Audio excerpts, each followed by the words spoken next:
Assalamualaikum. Waalaikumsalam warahmatullahi wabarakatuh.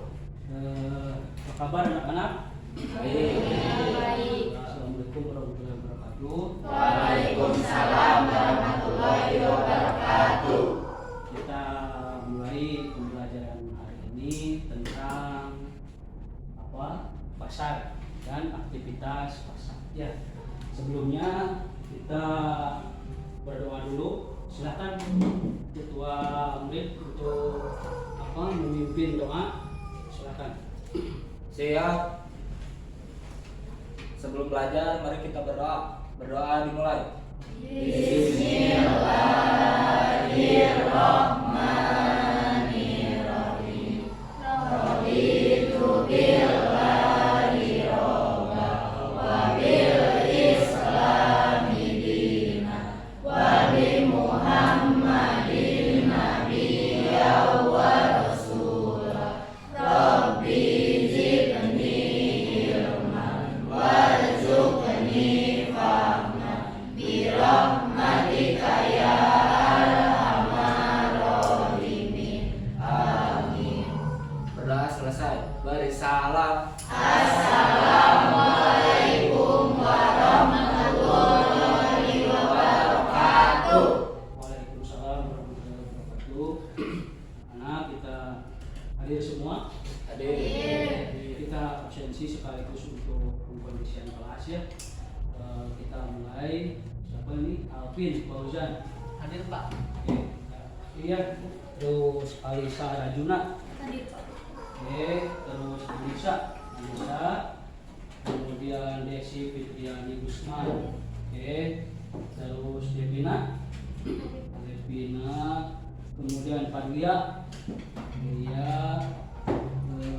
Itu HP-nya disimpan dulu ya. Di sini dapat jatuh. Kemudian ya semua hadir semua dan kepada Rafiq semua ya. Alhamdulillah kalian hadir semua.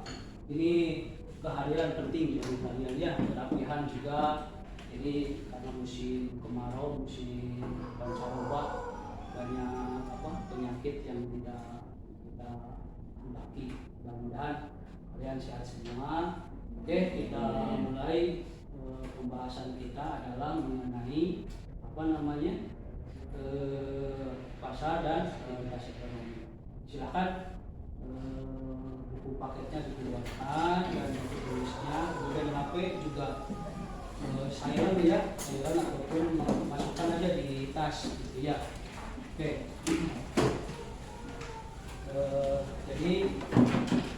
Jadi materi tentang pasar ini tidak lepas dari materi kita yang minggu lalu, yaitu tentang harga keseimbangan.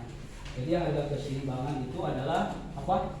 Harga keseimbangan itu adalah bertemunya ataupun kesepakatan antara penjual dan pembeli dalam penentuan harga. Jadi kalau kita deal tentang suatu harga itu disebut dengan harga keseimbangan. Ya, jadi materi pasar ini tidak terlepas dari harga keseimbangan dan materi-materi lain yang sebelumnya, gitu ya. Nah, dalam pembelajaran kita kali ini yang soal pasar ini saya akan menjelaskan tujuan supaya anak-anakku sekalian bisa mendapatkan gambaran apa yang akan kita capai, apa yang akan kita tuju. Nah, nanti setelah belajar ini kalian harus bisa apa? Ingin bisa apa? Ya, tujuan pembelajarannya adalah agar siswa dapat menganalisis dan mengevaluasi pengertian dari pasar dan aktivitas ekonomi, serta kalian dapat menjabarkan, menguraikan tugas ataupun pertanyaan-pertanyaan yang akan disampaikan dengan bertanggung jawab, teliti, kemudian secara tuntas. Ya, ini sesuai dengan kita profil pelajar Pancasila, gitu ya. Nah, tujuan ini kita akan coba, makanya hari ini kita coba pembelajarannya adalah dengan model pembelajaran yang berbeda, yang tidak seperti yang minggu-minggu lalu ya. Kita coba minggu ini dengan namanya yang disebut dengan model discovery learning. Jadi model discovery learning ini adalah model pembelajaran yang bagaimana caranya siswa dapat meneliti, mencari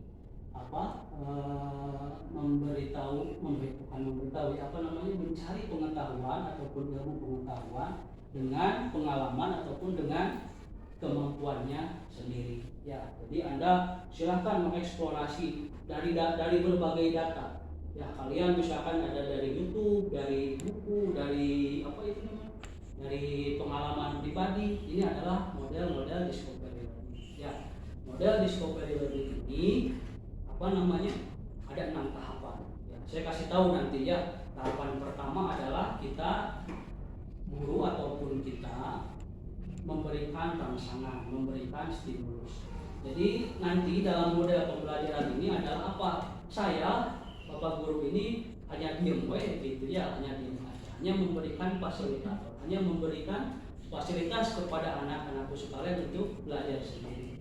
Ya, nanti yang akan saya lakukan adalah memberikan data-data kepada anak-anakku sekalian. Silakan anak-anak simpulkan sendiri. Apa nih yang dimaksud dengan, karena kita materinya tentang pasar, apa nih yang kita pahami, yang kita ketahui tentang pasar, gitu ya. Dan aktivitas pasarnya terhadap dan manfaatnya terhadap kita. Kita kan sehari-hari terbiasa untuk ke pasar ya, gitu ya. Oke, buku materi sudah disiapkan, kemudian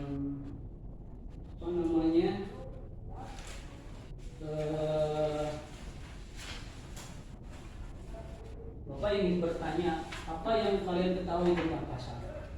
Ya, apa yang kalian rasakan manfaat dari pasar? Ya, ini adalah stimulus pertama, rangsangan pertama. Nah, itulah namanya teh rangsangan teh ya. Biar kalian bertanya, oh apa ya? Nah, ya, ini adalah pertanyaan pertama. Apa itu pasar? Apa itu manfaat pasar bagi kehidupan kita? Oke. Nah, itulah tahapan pertama dari discovery. Tahapan kedua adalah apa? Yaitu mengolah data, mengidentifikasi masalah. Ya, mengidentifikasi masalah. Sebelum kita mengidentifikasi masalah, kita mungkin sudah punya pengalaman mengenai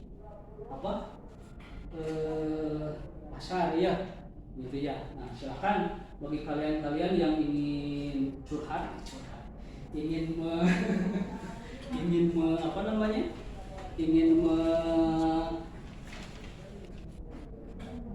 menjelaskan tentang pengalamannya tentang pasar, silakan. Ya, kita pasar macam-macam ya. Ada yang pasar tradisional, ada yang pasar modern, ada yang pasar sekarang makan musim GoFood gitu ya. Kita mesen apa walaupun kita nggak punya uang, pesan gitu ya. Yang penting kita udah pesan. Itu namanya pasar online gitu ya. Nah, silakan siapa dulu yang mau memberitahukan teman-teman untuk pengalamannya, silakan. Siapa dulu? Oke, Laura, silakan. Maju aja. Silakan.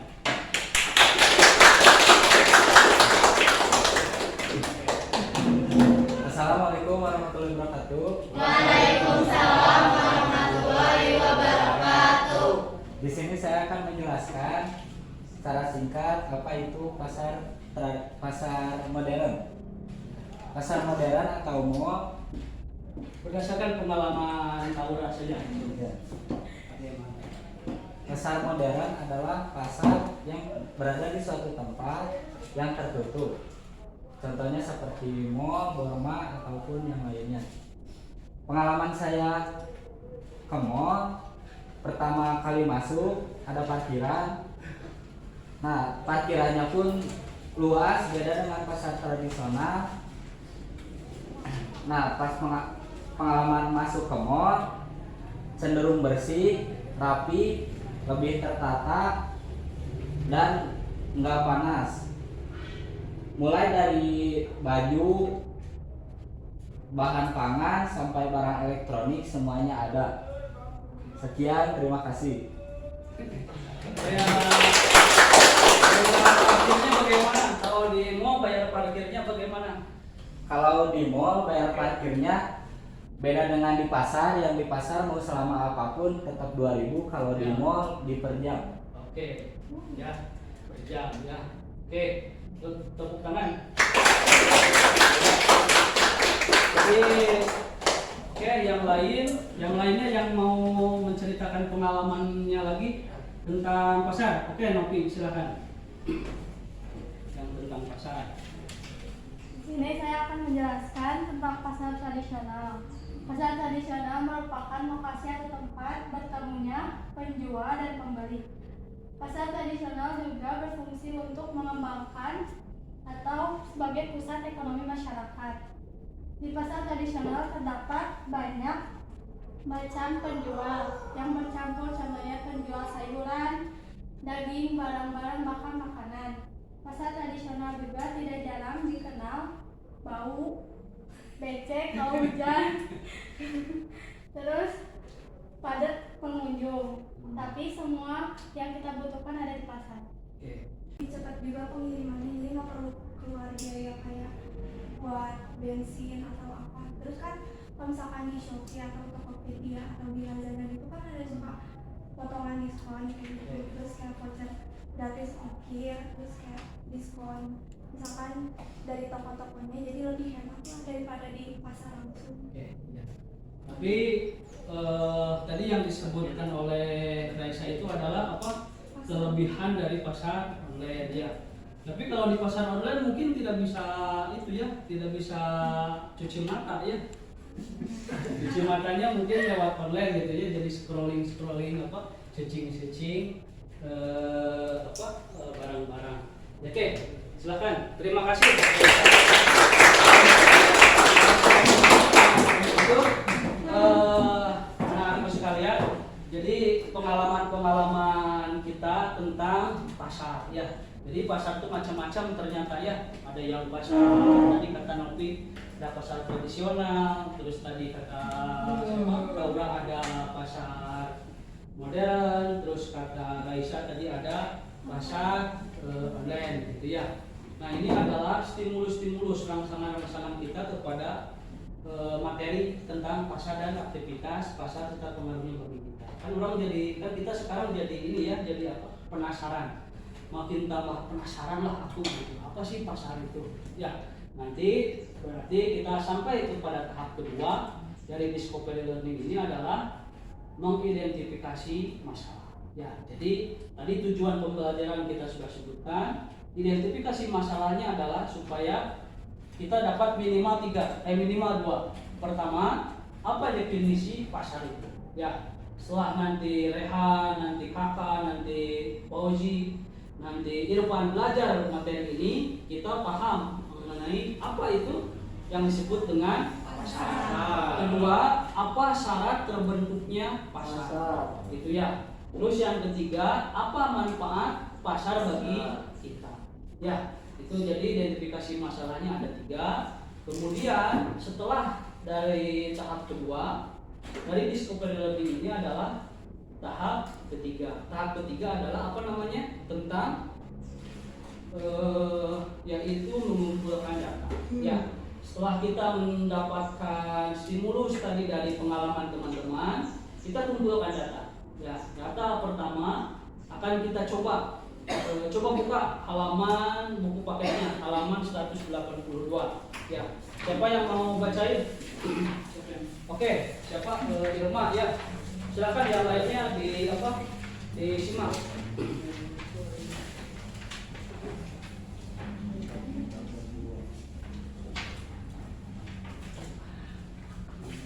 Silakan Irma. Pasar dan aktivitas ekonomi. Setelah kalian mengetahui konsep permintaan, penawaran, harga keseimbangan, atau terbentuknya harga pasar, kini kalian akan mempelajari pengertian pasar dan aktivitas yang ada di dalamnya. Kalian pasti pernah belanja kebutuhan sehari-hari atau perlengkapan sekolah di pasar. Namun, sebenarnya apa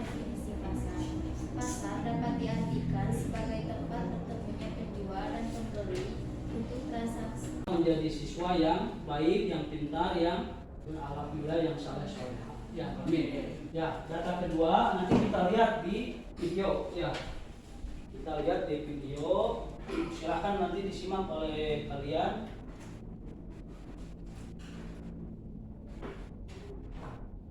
Pak, Ya, apakah aku boleh bertanya? oh, Kan aku kemarin beli PS, ya, dijual beli online, ya, dijual beli online. ya. Apakah Silakan. masuk pasar? Oke, bentar ya. Nanti bagus ya pertanyaan dari siapa itu tadi, Alvin ya.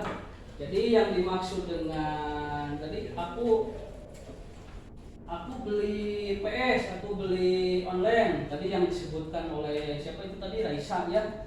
Jadi ternyata berdasarkan pengalaman ataupun berdasarkan dari pemaparan Irma tadi, ternyata beli PS itu pun ternyata apa? Termasuk aktivitas di pasar. Ya, kenapa? Karena kita terjadinya kesepakatan antara Alvin yang ingin beli PS dan orang lain penjual yang menyediakan PS, dan harganya deal gitu ya. Anda mungkin contoh misalkan Alvin ya di online searching, aku ingin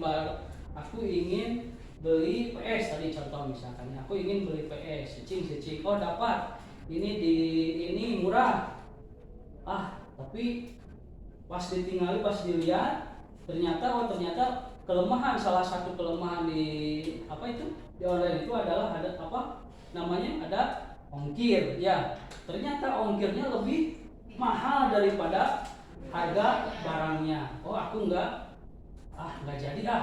Berarti itu tidak terjadi harga pasar ya, tidak terjadi yang disebut dengan pasar. Tapi misalkan switching lagi ke yang lain, oh jadi nih harganya murah, kemudian ongkirnya juga murah. Klik apa itu namanya? Yes atau oke? Ya, yes atau oke. Klik, terus kemudian ongkirnya juga oke.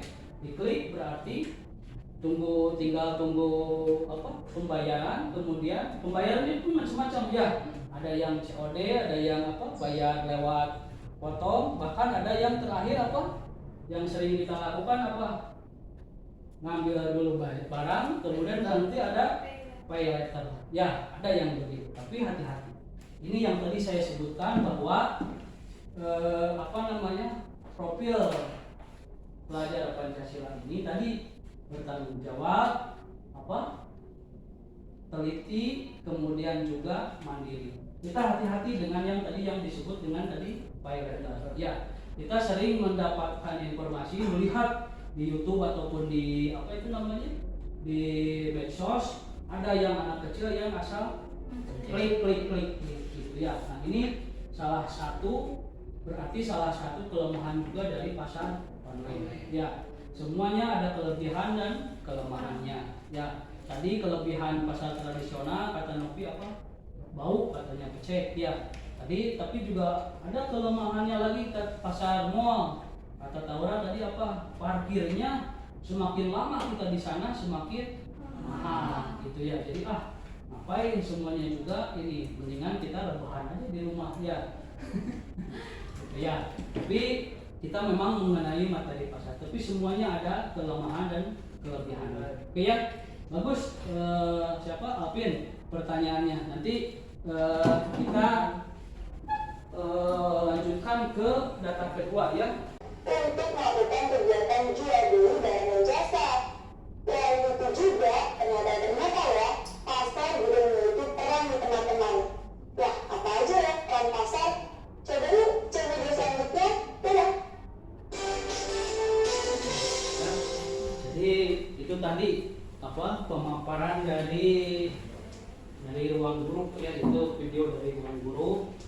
Jelas ya bahwa pasar adalah pertemuan antara penawaran penjual dengan permintaan pembeli ya, mengenai barang ataupun suatu jasa ya. Jadi kalau kita menginginkan sesuatu, maka akan ada penjualnya ya. Penjual pun tidak akan merilis suatu barang tanpa ada permintaan ataupun tanpa ada pembelinya gitu ya. Jadi kita harus tidak usah khawatir tentang rezeki, bahwa Allah sudah memberikan porsinya masing-masing kepada kita. Ya, oke. Supaya lebih jelas lagi berbagai hal ya dari berbagai sumber pembelajaran. Jadi manfaatkan, kita punya HP, kita punya buku, kita punya sumber daya itu kita manfaatkan untuk belajar, gitu ya. Nah, untuk selanjutnya, jadi tadi sudah dijelaskan bahwa pasar itu ada penjual, ya, penawaran, ada pembelian, ada permintaan, ya, ada barang atau jasa. Nah, mereka menentukan harga, menentukan jumlah, ya, menentukan jumlah. Yang terakhir terjadi akad atau kesepakatan, ya. Jadi inilah yang disebut dengan pasar, ya. Inilah yang disebut dengan pasar. Jadi kalau semua barang ini, semua kegiatan ini, aktivitas ini terlaksana, berarti disebut dengan pasar. Tapi kalau salah satu tidak terjadi, berarti tidak disebut pasar. Ya. Kalau misalkan harga pembelian ada, penjualan ada, tapi tidak deal, tidak akan terjadi akad, maka tidak terjadi sebuah pasar. Ya, ini semua kita sudah sampai pada dua tujuan. Ya, tadi tujuan kita adalah untuk mencari definisi pasar. Ya, kedua untuk mengetahui tentang syarat terbentuknya pasar. Ya, ini semua sudah kita pahami. Ya, nah dalam Islam hanya ditambah satu. Apa coba? Harus halal, ya, harus halal dan aktivitasnya jujur. Ya, ini semua kalau misalkan betul secara ekonomi bahwa terjadi pasar, tetapi kalau dalam Islam semua aktivitasnya tidak halal, ini tidak disebut dengan pasar. Ya, maaf, kalau misalkan akadnya ini berbohong, misalkan ya si penjual berbohong, barangnya cacat, tapi disebutkan bagus, terjadi pasar, tapi tidak halal, ya, tidak barokah. Kita mencari sesuatu itu keberkahan dari Allah Subhanahu wa Ta'ala. Ya, jadi kita laksanakan aktivitas pasar ini, tapi dilandasi oleh nilai-nilai Pancasila dan juga nilai-nilai agama. Ya, oke. Sudah paham anak-anak mengenai pasar dan aktivitas ekonomi? Oke.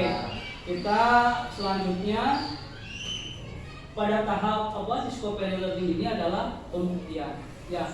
Jadi kita buktikan bahwa betul tadi tadi disampaikan lewat video, tadi disampaikan oleh Irma, juga tadi oleh saya, bahwa kalau ini salah satu dari ini tidak ada, berarti tidak akan terjadi pasar. Ya, betul, terbukti bahwa ternyata yang disebut dengan pasar ini adalah bertemunya beberapa aspek ini. Ya, kalau misalkan tidak bertemu salah satu, tidak ada salah satu, berarti bukan disebut pasar. Nah, dalam Islam ditambah satu lagi bahwa segala sesuatu itu harus harus berkah, keberkahan dari Allah Subhanahu wa Ta'ala.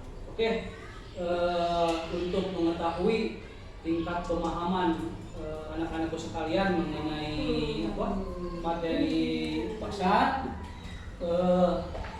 saya akan membagikan LKPD, ya, lembar kerja peserta didik. Silakan nanti diisi langsung di kertasnya dilingkari saja. Bahwa ini merupakan peran pasar dalam perekonomian nasional, kecuali apa? Apa itu membuat perekonomian nasional? Jadi sebenarnya yang dimaksud dengan peran pasar itu justru untuk membuat perekonomian meningkat, ya, bukan untuk membuat terpuruk, begitu ya. Yang terpuruk biarlah hatiku saja. Yang berat, gitu ya. Diskoper lagi gitu. Apa itu? Yaitu membuat kesimpulan. Ya, kesimpulan. Jadi sebelum saya simpulkan, barangkali ada teman-teman yang anak-anakku sekalian ya, yang ingin menyampaikan kesimpulan dari pembelajaran kita kali ini. Silakan. Siapa? Siapa itu? Devina, ya silakan Devina, silakan. Maju aja lah, maju. Biar teman-teman menyimak. Kesimpulannya apa tuh? Jadi setiap proses pertemuan antara penjual sama pembeli bakalan ada Di pasar yaitu suatu tempat yang dipertemukan antara penjual dan pembeli yang melakukan transaksi barang atau jasa yang diperjualbelikan.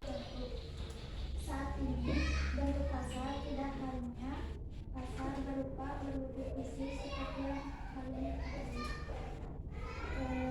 Pasar pada era modern ini juga terdapat berupa jual beli online. Adapun syarat-syarat pasar, yang ke-1 terdapat penjual dan pembeli, yang kedua adanya jasa atau barang yang diperjualbelikan, ketiga adanya tempat transaksi, yang keempat adanya Pembelajaran kita kali ini saya akan mengadakan sebuah kita melakukan refleksi pembelajaran, bertanya kepada anak-anakku sekalian, apakah anak-anakku sekalian menyukai ataupun bisa mengikuti model pembelajaran seperti ini? Bisa ya. Ada hambatannya enggak? Ya.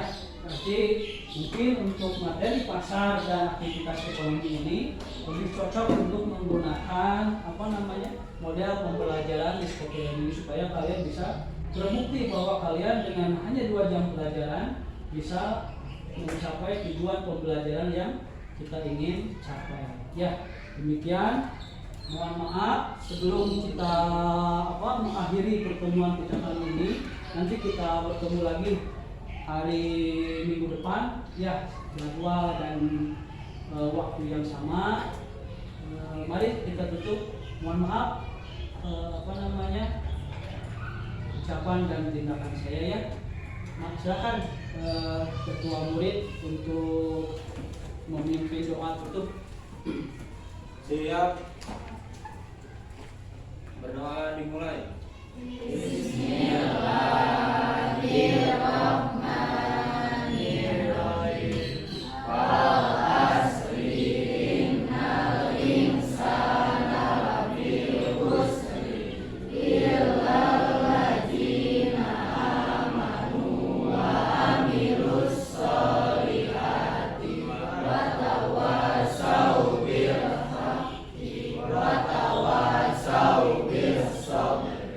Sudah selesai.